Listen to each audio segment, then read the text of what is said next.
Hello friends, आपका स्वागत है आज के हमारे इस वीडियो में। और आज हमारे पास है मैट्रिक के साइंस का फर्स्ट सिटिंग का क्वेश्चन पेपर, जो कि जिसके हम लोग को ऑब्जेक्टिव्स को देखना है। चलिए हम लोग स्टार्ट करते हैं। नेत्र द्वारा किसी वस्तु का कैसा प्रतिबिंब बनता है? तो ये होता है वास्तविक, उल्टा तथा छोटा होता है। चलिए आगे बढ़ते हैं हम लोग। अगला क्वेश्चन देखते हैं। विद्युत परिपथ में विद्युत धारा को मापने के लिए क्या उपयोग किया जाता है? एमीटर का उपयोग किया जाता है। इसका ऑप्शन डी हो जाएगा। चलिए आगे बढ़ते हैं। निम्नांकित में कौन विद्युत शक्ति को निरूपित नहीं करता है? आई आर स्क्वायर, यानी डी हो जाएगा इसका ऑप्शन। अगला देखते हैं। निम्नलिखित में किस वस्तु का वास्तविक प्रतिबिंब कौन बना सकता है?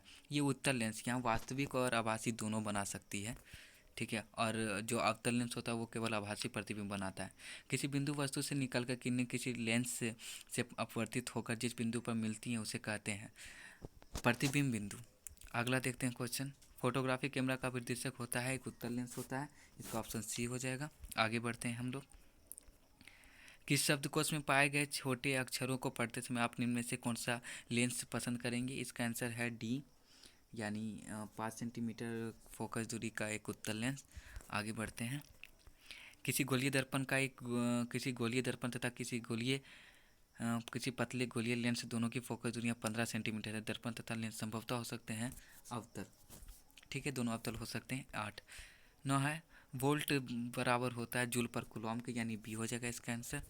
अगला देते हैं। विद्युत आवेश के प्रवाह को दर को कहते हैं हम लोग विद्युत धारा कहा जाता है, जिसको एम्पियर से नापते हैं। ए हो जाएगा इसका आंसर। निम्नांकित में कौन सा कथन सत्य है? बी है, joule is equal to coulomb into volt हो जाता है, ठीक है। अगला देखते हैं। CHO अभिक्रिया समूह को कहते हैं, ये एल्डिहाइडिक समूह कहा जाता है। सी हो जाएगा इसका आंसर। आगे देखते हैं। एथेनॉल को शांत सल्फ्यूरिक अम्ल के साथ गर्म करने पर निम्नांकित में कौन सी गैस बनती है? एथीन गैस बनती है, ठीक है। आगे देखते हैं। जिंक ब्लेंड में निम्नांकित में किस धातु का इसका जेडन जिंक पाया जाता है? जेडन होता है इसका फॉर्मूला भी। आवर्त के किसी आवर्त के तत्वों में कौन सा गुण समान होता है? कक्षों की संख्या समान होती है आवर्त के एक किसी भी आवर्त में। अभिक्रिया अगला क्वेश्चन है कि अभिक्रिया CaO+H2O CaOH2 का होल 2 किस प्रकार की अभिक्रिया? एक संयोजन अभिक्रिया है। इसका ऑप्शन बी हो जाएगा, ठीक है। अगला देखते हैं। जल में घुलनशील भस्म क्षार कहलाता है। इसका आंसर भी बी हो जाएगा। अगला देखते हैं। सोडा ऐश का रासायनिक सूत्र सोडियम कार्बोनेट है, Na2CO3। इसका आंसर बी हो जाएगा। आगे देखते हैं। निम्नांकित में कौन विजातीय यौगिक है? चूना संगमरमर खड़िया तो हो गया, जिसको हम लोग कैल्शियम कार्बोनेट कहते हैं। और बी है तो विजातीय है, प्लास्टर ऑफ पेरिस। चलिए आगे बढ़ते हैं। बेकिंग सोडा का रासायनिक सूत्र होता है सोडियम बाइकार्बोनेट है, यानी ये हो जाएगा। सोडियम हाइड्रोजन कार्बोनेट भी बोलते हैं, यानी इसका ऑप्शन डी हो जाएगा। अगला है। निम्नांकित में कौन सा संक्षारक अम्ल है? सल्फ्यूरिक अम्ल बहुत ही डेंजर है, बहुत ही खतरनाक अम्ल होता है। आगे मिल्क ऑफ मैग्नीशिया का पीएच मान होता है 10.5, यानी डी हो जाएगा इसका आंसर। आगे बढ़ते हैं हम लोग। सल्फर के संयोजित सेल में इलेक्ट्रॉन की संख्या होती है 6, यानी डी हो जाएगा इसका ऑप्शन। आगे बढ़ते हैं। निम्नांकित में तत्वों की में किसकी आयनन ऊर्जा अधिक उत्तम होगी? जिसका क्या बोलते हैं, जिसका विद्युत ऋणात्मकता अधिक होगी, तो फ्लोरीन की विद्युत ऋणात्मकता सबसे अधिक होती है। चलिए निम्नलिखित में किसका वोल्ट के बराबर होता है? जूल पर सेकेंड को वोल्ट बोलते हैं, यानी ऐसे भी तो P = W/T होता है। चलिए आगे। विद्युत हीटर का तार की कुंडली बनी होती है, नाइक्रोम की बनी होती है। आगे है। किसी परिपथ का वह गुण जो विद्युत ऊर्जा को विद्युत ऊष्मा में बदलता है कहलाता है प्रतिरोध। अगर प्रतिरोध ना हो तो जीरो हो जाएगा। एक विद्युत सेल से धारा प्राप्त करने पर इसके सिरों के विभवांतर का मान होता है विद्युत वाहक बल से कम होता है, यानी बी हो जाएगा। आगे बढ़ते हैं। अनविकिरणीय ऊर्जा का स्रोत है कोयला, सही बात है। ये एक बार ख़त्म हो जाने के बाद इनको बनने में काफ़ी दिन लग जाएगा। तेज देर को समय तक व्यक्त किया जाता है मीटर में, क्योंकि ये लेंथ है, डिस्टेंस है। आगे। किसी चालक तार से प्रवाहित विद्युत धारा में गतिशील कण होता है। सभी को पता है इलेक्ट्रॉन, क्योंकि न्यूट्रॉन और प्रोटॉन तो गति नहीं कर सकते हैं, है ना, क्योंकि वो न्यूक्लियस में होते हैं। 12 वोल्ट विभवांतर के दो बिंदुओं के बीच 2 कूलम्ब इसको ले जाने में कितना कार्य करना किया जाएगा? 24 जूल। सही बात है, क्योंकि हम लोग को पता है V = W/Q होता है, तो W = V/Q, यानी 12×24। आगे। मेंडल ने अपने आनुवांशिक प्रयोग हेतु किस पौधे का चयन किया था? मटर का उपयोग किया गया था, ठीक है। किस प्रकार के शोषण में अधिक ऊर्जा मुक्त होती है? वायवीय शोषण में, ए हो जाएगा इसका ऑप्शन। आगे है। मानव में नर जनन ग्रंथि है वृषण, है ना, वृषण होता है। आगे। जीवन की महत्वपूर्ण विशेषता है वृद्धि, बी। आगे। स्वपोषी होते हैं, पौधे होते हैं, है ना। कवक और कुछ प्रोटीन ये नहीं हो सकते हैं। ग्लाइकोलाइसिस होता है कोशिका द्रव में, सभी को पता है। 38, तंत्रिका तंत्र की संरचना क्रियात्मक इकाई को न्यूरॉन कहा जाता है। ये हो जाएगा, जिसको तंत्रिका कोशिका भी कहते हैं हम लोग, है ना। कौन सा एंजाइम वसा पर क्रिया कर लाइपेज का होता है, ये डी हो जाएगा इसका ऑप्शन। ओजोन का आणविक सूत्र O3 होता है, यानी बी हो जाएगा इसका आंसर। आगे बढ़ते हैं। पीएच का कौन सा मान क्षारक विलयन को निरूपित करता है, 13, क्योंकि 7 तो उदासीन होगा और ये 6 2 तो कम है 7 से, तो यानी अम्लीय हो जाएंगे। जल के एक अणु में हाइड्रोजन और ऑक्सीजन के परमाणु की संख्या का अनुपात होता है 2:1, H2 और ऑक्सीजन, हाइड्रोजन 2 होता है, ऑक्सीजन 1 होता है। चलिए, निम्नांकित में द्वारा व्यक्त तत्वों में कौन सा धातु है, 12, मैग्नीशियम, क्योंकि मैग्नीशियम का परमाणु संख्या 12 होता है, मैग्नीशियम धातु है। अम्लीय ऑक्साइड के पीएच का मान, अम्लीय ऑक्साइड क्या है क्वेश्चन, अम्लीय ऑक्साइड के विलयन का पीएच मान क्या होगा।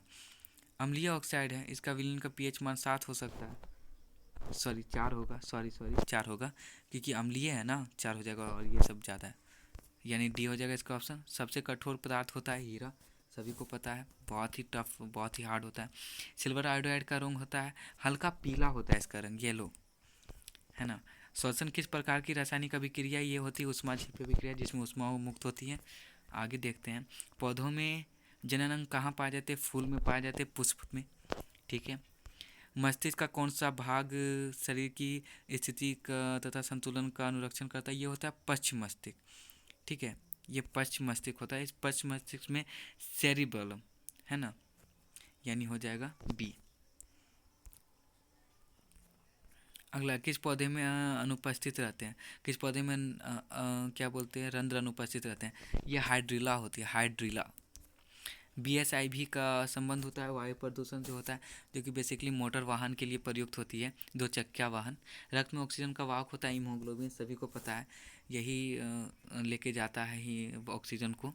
निम्नलिखित में किसे किसे बर्थ हार्मोन कहा जाता है, इसे ऑक्सीटोक्सिन को कहा जाता है बर्थ हार्मोन, ऑक्सीटोक्सिन को बर्थ हार्मोन कहा जाता है, बी हो जाएगा इसका आंसर। बीज विकसित होता है,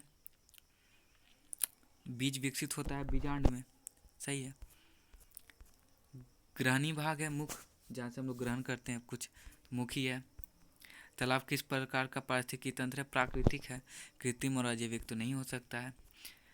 निम्न में से कौन पारिस्थितिकी तंत्र में अधिकतम संख्या में मौजूद होते हैं, उत्पादक, उत्पादक वाले में। चलिए आगे है, जीवों की उत्पत्ति के पहले पृथ्वी पर O2 नहीं था, क्योंकि वो H2 से संयोग करके जल बना लेता था तब। बाद में उत्पादित प्रत्यावर्ती धारा की आवृत्ति 50 हर्ट्ज होती है। आगे है, एक माइक्रोमीटर होता है मिली माइक्रो 10⁻⁻⁶, यानी बी हो जाएगा। नरोरा नाभिकीय विद्युत संयंत्र किस राज्य में है, उत्तर प्रदेश में है, यूपी। आगे देखते हैं, स्पेक्ट्रम प्राप्त करने के लिए किसका उपयोग किया जाता है, प्रिज्म का उपयोग किया जाता है, सी हो जाएगा इसका आंसर। उत्तल लेंस द्वारा आवर्धित काल्पनिक प्रतिबिंब तब बन सकता है जब वस्तु जो हो फोकस और लेंस के बीच में हो, यानी फोकस और लेंस के ऑप्टिकल पॉइंट के बीच में हो, ऐसा कुछ है। आवर्त सारणी के प्रथम आवर्त में तत्वों की संख्या है, प्रथम आवर्त में 2 तत्व हैं, हाइड्रोजन और हीलियम, है ना। निम्नलिखित में किसके इलेक्ट्रॉन को बाहर निकालना है, इस क्वेश्चन पे सबसे थोड़ा सा कन्फ्यूजन है, बट हम फिर भी ए मार रहे हैं, लग तो रहा सही है बहुत हद तक। द्वितीय आवर्त में तत्वों के लिए कौन सा सेल बाह्यतम सेल है, एल, है ना। अगला है, संतृप्त हाइड्रोकार्बन की श्रेणी में एल्केन होते हैं, एल्केन होते हैं संतृप्त हाइड्रोकार्बन की श्रेणी में, क्योंकि वो संतृप्त होते हैं। मेंडलीव द्वारा छेड़े गए आवर्तसारणी के लिए में ये था गैलियम, है ना, ए। सिलिकॉन नहीं हो सकता है, क्योंकि वहाँ पे वो बोले थे एका सिलिकॉन, इसलिए। आवर्तसारणी के प्रत्येक आवर्त का अंतिम सदस्य होता है एक निष्क्रिय गैस होते हैं, जैसे हीलियम, नियॉन, आर्गन, क्रिप्टन वगैरह। किस तत्व में 2 सेल हैं और दोनों ही इलेक्ट्रॉन से पूर्णतः भरे हुए हैं, वह तत्व जाहिर सी बात है नियॉन ही होगा, है ना, क्योंकि 2 तत्व हैं और 2 सेल हैं और दोनों भरे हुए हैं। निम्नलिखित में सबसे अधिक क्रियाशील होता है फ्लोरीन, बहुत अधिक क्रियाशील होता है ना। आगे, कॉर्पस ल्यूटियस से साबित हार्मोन है टेस्टोस्टेरोन, यानी बी, डी टेस्टोस्टेरोन। अगला है, पारिस्थितिकी तंत्र में ऊर्जा का मुख्य स्रोत है, पारिस्थितिकी तंत्र में ऊर्जा का मुख्य स्रोत है सूर्य का प्रकाश। अगला क्वेश्चन, अगला है, मानव का मानव का उद्भव स्थान है अफ्रीका, सी। अगला है निम्नलिखित में कौन लैंगिक जनन संचालित रोग है? एड्स, है ना। एड्स लैंगिक जनन संचालित। मानव गुर्दे का आकार होता है, गुर्दा बेसिकली किडनी है, तो किडनी का आकार सेम के बीच के आकार का होता है, सबको पता है। किशोरावस्था में होने वाले शारीरिक परिवर्तन का कारण होता है टेस्टोस्टेरोन एस्ट्रोजन दोनों। टेस्टोस्टेरोन नर के लिए, एस्ट्रोजन जो होता है, एस्ट्रोजन जो होता है मादा के लिए। तो ए और बी दोनों, यानी डी हो जाएगा इसका आंसर। अगला है यौन परिपक्वता की अवधि को कहते हैं यौनारंभ, है ना, प्यूबर्टी। ओजोन परत का ह्रास मुख्यतः CFC से हो रहा है, सबको पता है, डी। तो thank you for watching this video. और मैं बोलना चाहूँगा कि कुछ क्वेश्चन पे कन्फ्यूजन्स हैं, बट मैंने बहुत हद तक प्रयास किया कि वो सही हो, अधिकतर सही हो सकते हैं। Thank you.